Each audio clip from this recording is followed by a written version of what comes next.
Good evening, I'm Hibak Ahmed and this is an edition of news from Dalsan TV English broadcast with the latest news from Somalia and across the world. And these are some of our top news headlines. President Hassan Sheikh leaves for Eritrea for an official working visit. President Musa Bihi pardons 594 petty offenders and inmates. And the current drought in Somalia is pushing millions of people into famine, says UNFPA Somali.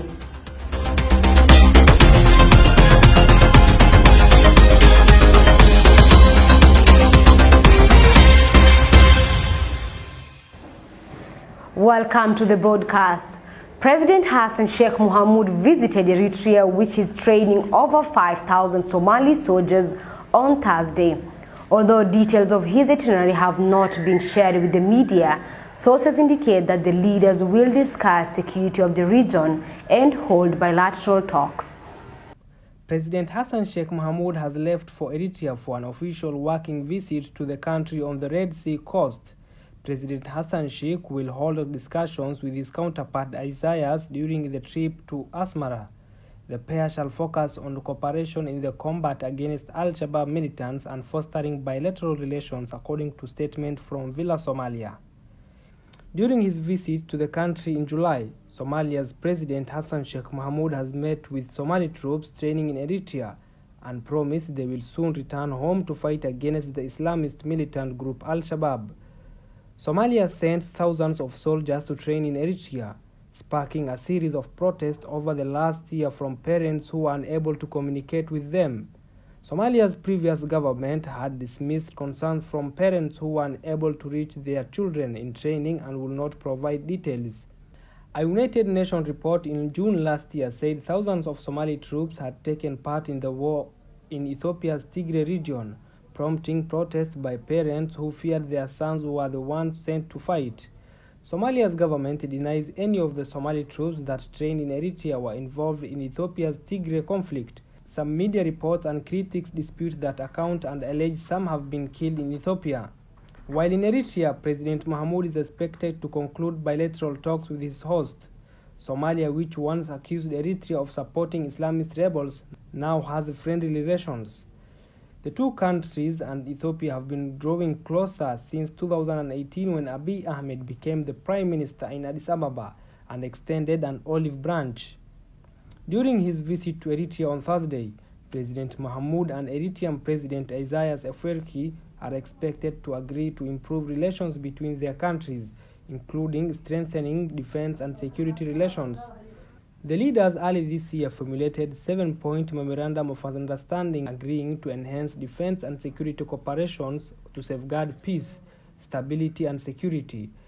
They also agreed to strengthen diplomatic and political cooperation, to protect and advance their national interests, and to promote relations between their two peoples. Residents of liberated districts and villages in Middle Shabelle have been supplied with relief food aimed at helping towns which were recently removed from the hands of Al-Shabaab. The Somali government, through the Somali Disaster Management Agency, has dispatched trucks which will deliver the supplies to the villages and towns.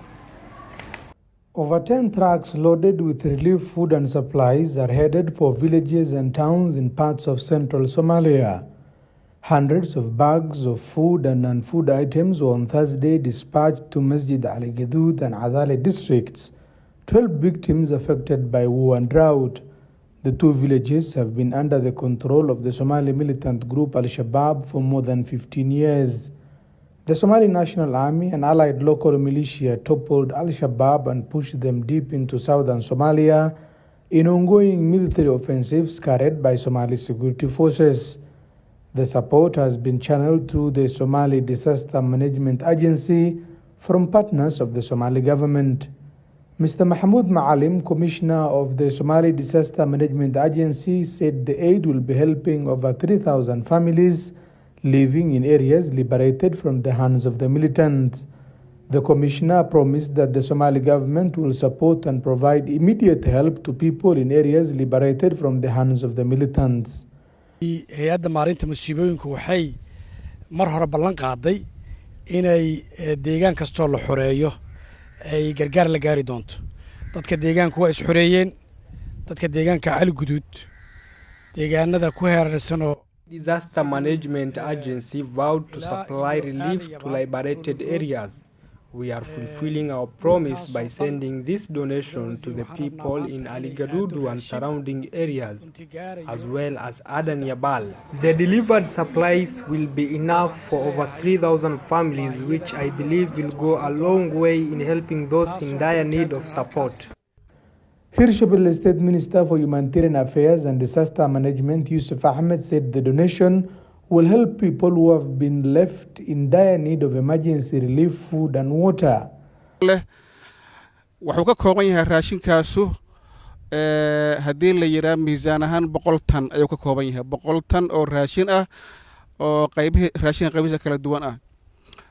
qoys ahaan haddii la Mr. Yusuf thanked the federal government for facilitating the distribution, which was earlier promised by the administration. wasaarad ahaan maanta waxaan aad ugu faraxsanahay inaad igu wareejiseen idinkana gudoomo raashin aad u fara badan oo gaaraya 10 gaari oo waaweyn. I am glad and honored to be receiving this donation on behalf of the people of Middle Shabelle. We will provide aid to people in Adale and We will provide aid to people in Adale and Ragaele districts. qoys ahaan haddii la yiraahdo 3,300. Last month, the Somali government announced it will be sending relief aid to people in newly liberated areas from the militant group Al-Shabaab. As part of civil-military cooperation, food aid and medical supplies will be delivered to all areas liberated by the Somali National Army. The commander of the Somali National Army and the Minister for Interior have suggested the use of the military in responding to the current drought. The government will use the military hardware in transporting and distributing the aid to deserving victims of the drought. According to the U.S. Africa Command, the operations were the largest security operations in 5 years against Al-Shabaab. The Somali armed forces have conducted recently successful operations that led to the liberation of more than 20 villages where the militants were heavily defeated.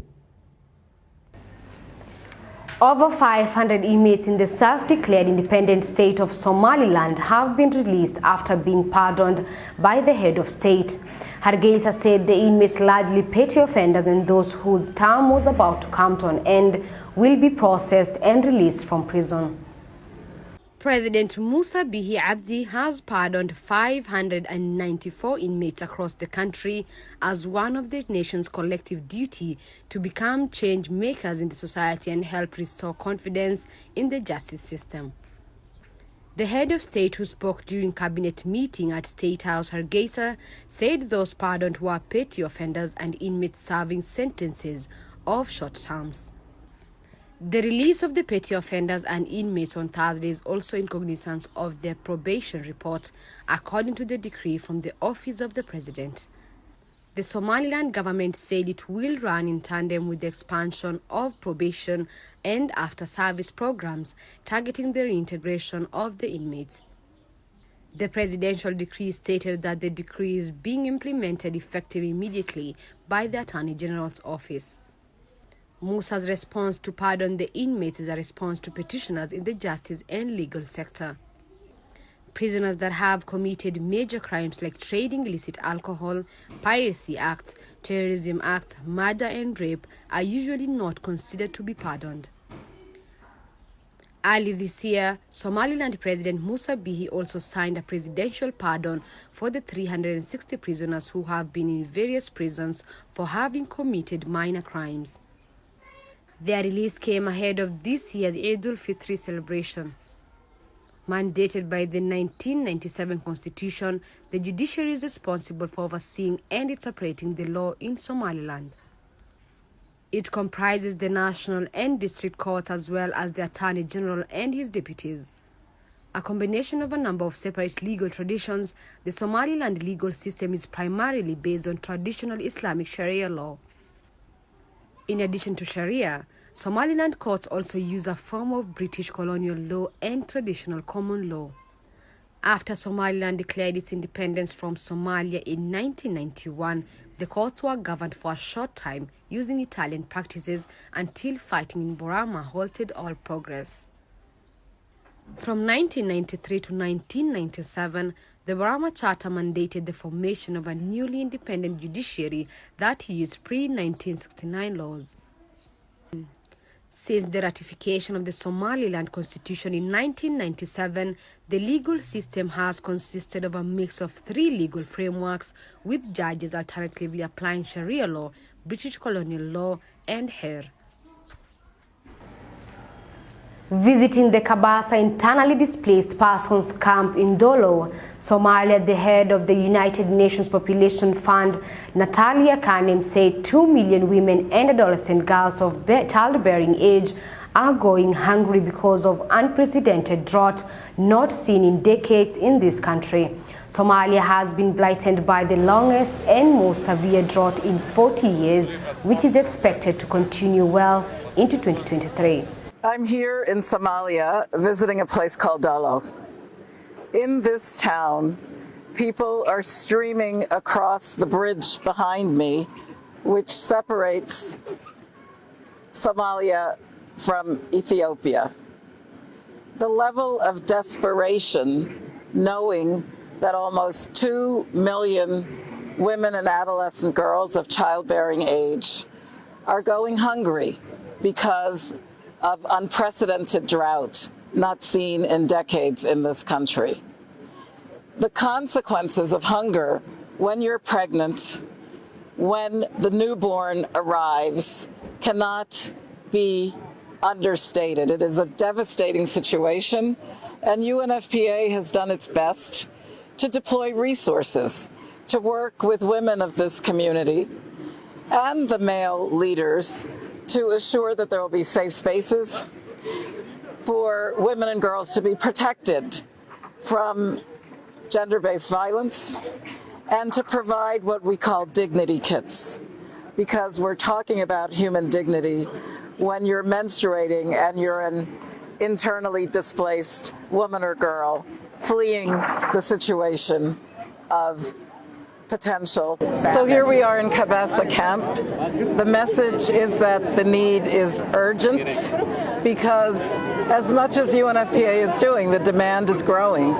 We really need more resources to be able to register these women and their children, to be able to provide the dignity kits that they need if they're pregnant, and also the mobile clinics that we are fundraising for. And I'm pretty confident that international solidarity, the government, and the people of this community will be able to make a difference at this really, really desperate time. The World Health Organization WHO Director General warned today that the global cholera vaccine stockpile is under huge pressure with outbreaks in 29 countries around the world. Since the first case was confirmed just over 1 month ago, the outbreak has spread across the country. There are now more than 2,700 cases with 18 deaths. In recent weeks, we have spoken about a surge in cholera outbreaks around the world. The latest country to be affected is Lebanon, which is now suffering a severe outbreak after nearly 30 years without cholera.